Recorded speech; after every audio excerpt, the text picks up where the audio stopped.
A new science museum is setting up shop in Akihara called Historyland, and the Net Police have been tipped off that this just might be something the Darkloids might either be behind or intent on wrecking, as there have been reports of a virus data chip festering in their network. Thus, Meijin gets Netto and his friends a pass into the facility before it officially opens, so they can check it out undercover.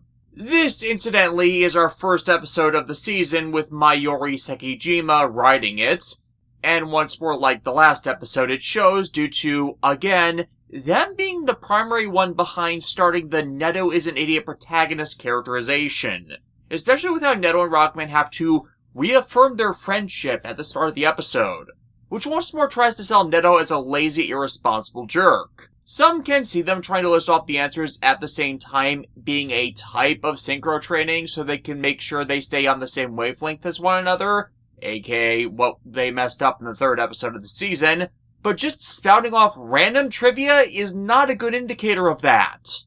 Like, here's an example from my side of things. I've lived with my roommates for 4 years now, and I've known them for even longer, and we know each other pretty well, to the point that in casual conversation between the three of us, in response to one of the others, two of us will say the same thing at the same time, or otherwise preempt the other in saying what we would have. That is being on the same wavelength as another person. This? It's pop quiz hotshot. You know what the answer is supposed to be ahead of time, so why is saying it at the same time proof of a bond, or that you're in alignment with someone with that deep a bond? It's not! This reads even more poorly to me also because of the games, where Lan and Mega Man are so in tune with each other because of their bond as brothers that they can communicate with each other even without words, or the manga where Lan's consciousness literally rides around with Mega Man in the deepest parts of the cyberworld, both because of full synchro. That how this show depicts things here in this episode, it's all surface level, not implying the intimacy of connection the two need to be able to use a synchro chip. And as always with Sekijima, it's all to fuel derisive jokes at Netto's expense, as they all walk into a trap because we are once again insisting that Netto has to keep his identity as a net saver from his friends out of nowhere, despite that being Netto's decision, and solely Netto's decision to keep it from them, and before this, not presented as an order from his superiors as it is now. And guess what? Sekijima contradicts this later in saying that it was Netto's decision, and only Netto's decision, and not a command from the Net Savers when he needs to use his credentials publicly where he doesn't keep it a secret.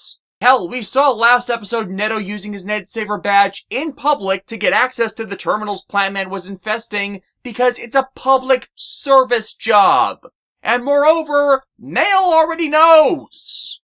Moreover, the entire point of Netto keeping it secret from them all was he wanted to keep them out of danger in the event a Darkloid would attack them if a dimensional area manifested.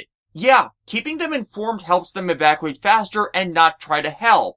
But then we have what he's doing here, and he is deliberately leading them into danger with full awareness this could be a trap meant to go after him and those he cares for, which makes keeping them deliberately unaware of what is happening mind-breakingly dangerous.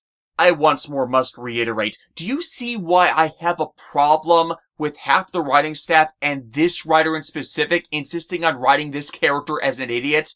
Because it is legitimately their excuse for doing stupid things in their stories and then just writing it off as the fault of a character who should and does know better. It is once more the definition of an idiot plot for a character who knows better than to do a thing to then deliberately do the thing anyways. Ugh. Well, anyways, as the other kids look around, Rockman logs in to look for the virus infestation, all while the kids see the science museum is in fact mostly built off of junk science. I get the feeling that on top of being a poor writer, Mayuri Sekijima also failed some of their other educational courses. Then again, I'm the guy who keeps having to point out when these shows mix up their uses of the words meteoroid and asteroid, and when something fantastical might actually be somewhat plausible with real-world science. And this is the show that once thought a falling satellite the size of my car could possibly decimate half a city. You know, I should really rewatch something that actually did get real science right, and the biggest argument part of its discourse is people not knowing how to spell the protagonist's name correctly, despite the way to spell it literally being part of the title. Eventually, the kids come across a mirror maze, which is actually the plan. Since the mirror maze uses hologram data projectors, they use them to mirror the communication connection between Rockman and Netto, and dupe it to differing sources that cut the two off. Again, not quite how that works, but quantum. I really don't think Mayuri Sekijima knows how technology works. But yeah, the Mirror Maze server is where Rockman finds Beastman lying in wait for him, and the mirrors entirely throw off Rockman's ability to counter him without his appearances reflected all over the place. Gotta admit, this might seem smart, at least in a way you don't expect from a beast. Especially with how the data duplicates of Netto then begin sending Rockman conflicting operation instructions, so Rockman plans to do one thing, only to be sent the wrong tools. The one thing about this that is kind of funny about this, at least in a sad and pathetic way, is, well, since Beastman is a Navi based on bestial animals, has anyone in my audience ever had a pet? Has anyone in my audience ever had a pet that thought a mirror was magic? And when they look at it, they get excited and think there's another animal trapped within it? Or say, watched a movie with a pet in it, with your pet, where the pet then thought that animal on screen was real? 'Cause, yeah, I have. My first dog, a lovable doofus of a golden retriever named O'Brien, for years whenever he went in front of a floor-length mirror, would see his own reflection and start barking at himself, and pawing at the mirror until he realized it was his reflection.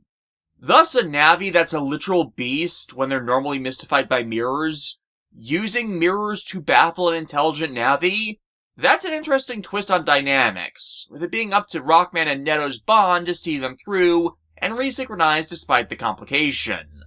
Though again, you know Sekijima's writing this as if it's season 1 still as Netto and Rockman don't own or use fire or aqua tower chips, yet that's the first thing Netto here tries to use.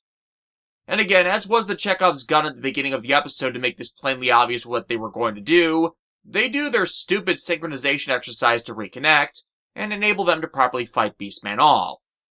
And with use of one of my favorite battle chips, the Boomerang, Beastman sent a dark chip to supercharge himself, and the Benefactor triggering a dimensional area so Beastman can wreck the place, with plenty of room to cause havoc.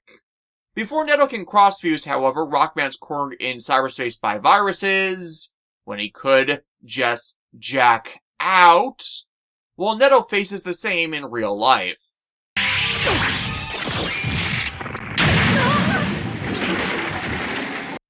Not as ludicrous as Seto Kaiba getting a thug to flinch by flinging a card at him, but still effective. Yeah, I have no idea why Enzon's here. He doesn't become relevant to the plot again for another few episodes. But they know about Netto's capability to cross-fuse, and they cover him so they can go after Beastman and push him back out of reality.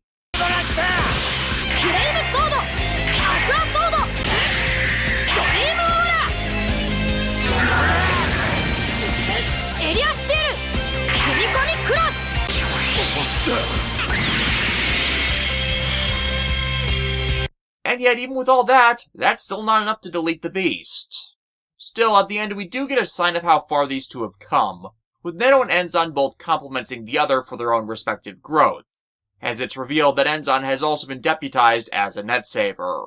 And while Netto is the public face of the investigation and counterattacks, Enzon has instead been asked to look into the means by which dark chips are being distributed, and who is in fact behind it all. This essentially mirroring the Darkloids' benefactor using them to sow chaos to distract from his own plans.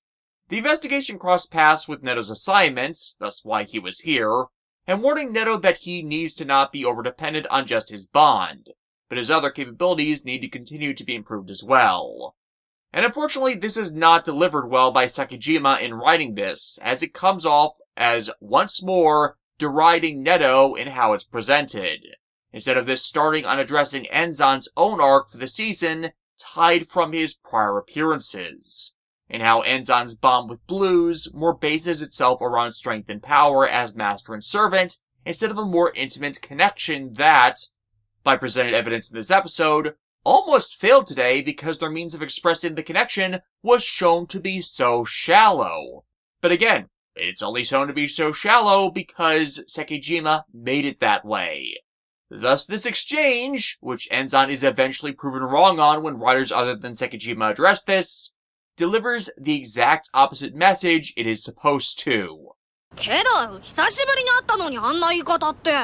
It's literally been 3 months, if that. And of course, as this is a Sekijima script, we end this on Rockman making fun of Netto for a character trait that is only present when the writers who treat him badly are around. The wrap-up. We have Mirror Match, for Beastman using funhouse mirrors to get an edge on someone he sees as beneath him. We have Designated Dumbass, for Mayuri Sekijima running Netto as a moron and bashing him for it. I will not stop calling this out, people. Though despite that, this episode is on the lower end of okay, with it being another sign of the general improvement in writing the show featured during Axess that outside of treating Netto like a dunce, the villain plan was better and made sense, for the most part, and even Enzan's 11th hour save made sense in context. But again, I feel the majority of the script is out of step with where the show is going and the standards of the new status quo that demand more from the cast than what Sekijima is willing to show them being able to give. At the very least, they write fewer episodes starting with this season, but their faction on the Right Netto's an Idiot front will continue to screw with truly trying to develop the cast, and him in particular, for some time.